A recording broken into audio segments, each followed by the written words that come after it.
ಗ್ರಾಮೀಣರು, ರೈತ ಸಮುದಾಯದ ಸಮಸ್ಯೆಗಳಿಗೆ ಕಂದಾಯ ಇಲಾಖೆ ಸ್ಪಂದನೆ. 2 ವರ್ಷಗಳ ಸಮರ್ಥ ಆಡಳಿತದಲ್ಲಿ ಭೂಮಾಪನ ಇಲಾಖೆಯಲ್ಲಿ ಸರ್ವತೋಮುಖ ಅಭಿವೃದ್ಧಿಗೆ ಚಾಲನೆ. ಪೋಡಿ ಮುಕ್ತ ಅಭಿಯಾನದಲ್ಲಿ 2079 ಗ್ರಾಮಗಳು ಪೋಡಿ ಮುಕ್ತ.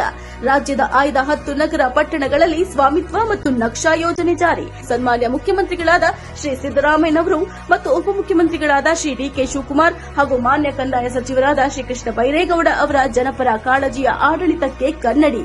ಅಭಿವೃದ್ಧಿ ಕಾರ್ಯಗಳಿಗೆ ಮುನ್ನುಡಿ.